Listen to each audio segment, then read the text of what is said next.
Welcome back to my YouTube channel. To this video ay pag-uusapan natin ang tungkol sa oxytocin. Ano ba ang gamit ng oxytocin? Bakit natin kailangan gumamit ng oxytocin? Kailan dapat tayo gumamit ng oxytocin? Ang lahat ng yan guys ay pag-usapan natin sa video vlog na ito. Kung gusto nyo ang ganitong mga usapan guys, manood lang kayo ng aking video vlog na ito. Mula sa simula syempre hanggang sa dulo. At guys, kung nagustuhan nyo naman ang video vlog na ito, paki-like naman, comment, at paki-share na rin sa mga kaibigan nyo. At syempre, huwag kalimutang mag-subscribe at isama nyo na rin yung bell button para lagi kayong update pag may gawa tayong bagong video. Okay? Mahan nyo ako at pupuntahan na natin ang aking inahing baboy na kasalukuyang nanganganak sa ngayon. Tara, simulan na natin!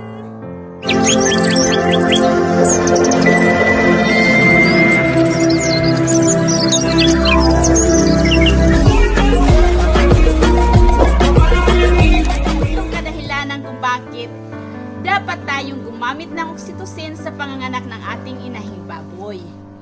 Unang-una guys, ang oxytocin ay nakakatulong ng malaki sa akin. Dahil sa oxytocin, nababawasan ang mortality ng aking mga biik. Guys, sa aking experience, disclaimer lang po guys, hindi po ako expert sa larangan ng mga medisina o sa paggamit ng mga medisina para sa mga babuyan. Pero ang lahat po ng i-share ko sa inyo ngayon ay pawang mga personal experiences ko lamang po. Dito sa aming babuyan ay ginagamit namin ang oxytocin sa tatlong kadahilanan. Una ay ginagamit namin ang oxytocin kung ang aming inahing baboy ay nahihirapang umiri.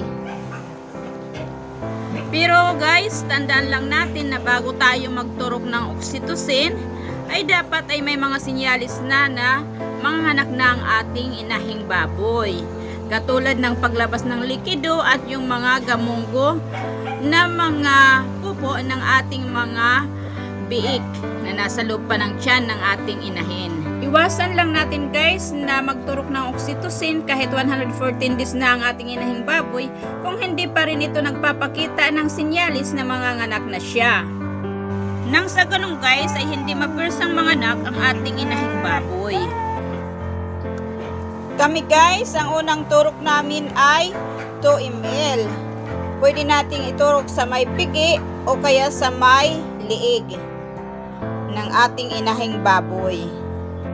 Bago iturok ng asawa ko yung oxytocin sa ating inahing baboy, ay pinipisil-pisil muna niya yung parte ng katawan ng inahing baboy na tuturukan ng oxytocin. Para nang sa ganun ay mamanhid ito at hindi na masaktan ang ating inahin pag ito itinurok ko. Pagkaturok guys ay ilang minuto lang ay ilalabas na nito ang mga biik. Dahil iepekto na nito ang oxytocin sa ating inahing baboy. Sa ganitong paraan ay naiiwasan na magkaroon ng mortality ang panganak ng ating inahing baboy dahil sa hindi makalabas ang kanyang mga biik sa loob ng kanyang tiyan. Pagkaturok guys ay ilang minuto lang yung ating hihintayin at sunod-sunod nang maglalabasan ang mga biik nito. So guys, sa paggamit natin ng oxytocin ay napapabilis nito ang panganganak ng ating inahing baboy. Dahil tumutulong ang oxytocin na mapahilap ang tiyan ng ating inahing baboy at nang sa ganun ay mailabas niya ang kanyang mga biik.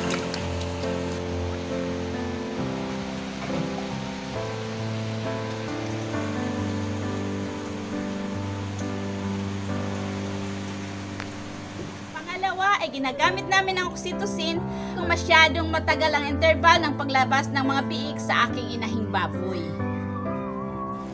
At sa kalagitnaan guys ng panganganak at masyadong matagal yung interval ng paglabas ng mga biik, mga 30 minutes to 1 hour, ay nagtuturok kami ng pangalawang turok. Dito guys sa aming babuyan, yung practice namin ay nagtuturok lang kami ng 2 ml pag malaki-laki yung aming inahin. Pag maliit pa yung inahin namin, ay 1.5 ml lang yung itinuturok namin. Pagdating ng mga kalagitnaan ng panganganak at medyo nahihirapan pa rin siyang mag-anak, nahirapan siyang umiri at matagal-tagal yung interval ng paglabas ng mga biik, ay nagtuturok na naman kami ng 1 ml.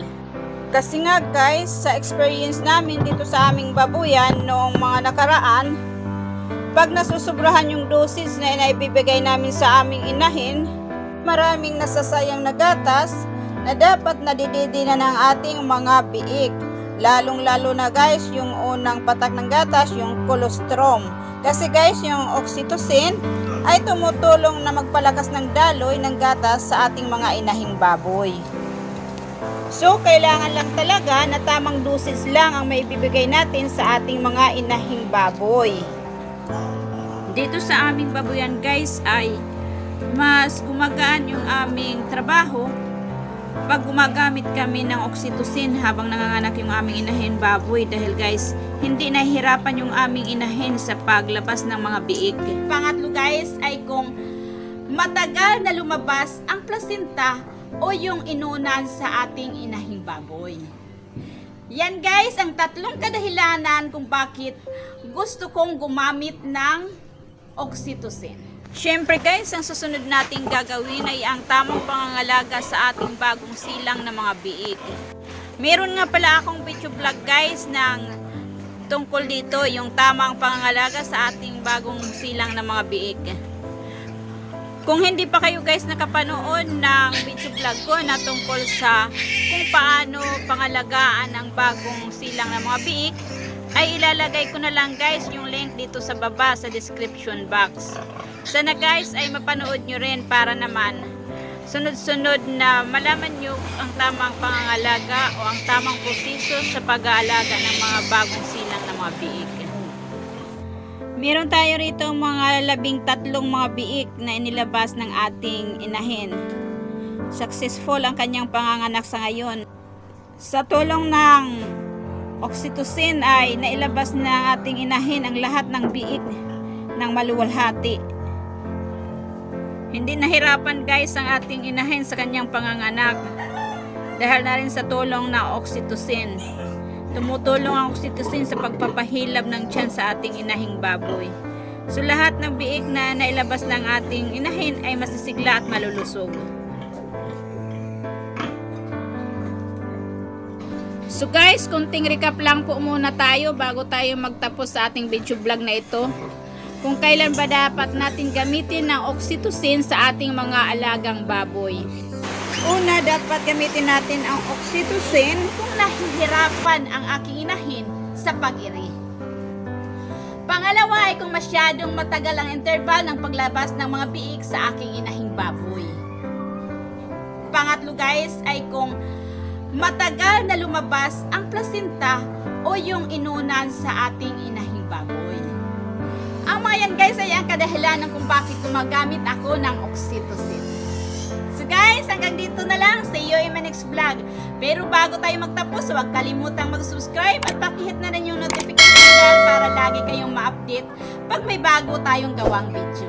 Pero bago tayo magtapos guys, shout out nga pala sa Uya Ko TV, isang bagong video vlog ng asawa ko. Guys, subscribe nyo rin yung channel ng asawa ko, Uya Ko TV. Okay? Salamat! Bye-bye! I will be standing here right by your side. I will be standing here till the end of time. I will be standing here all through the night, till the stars align.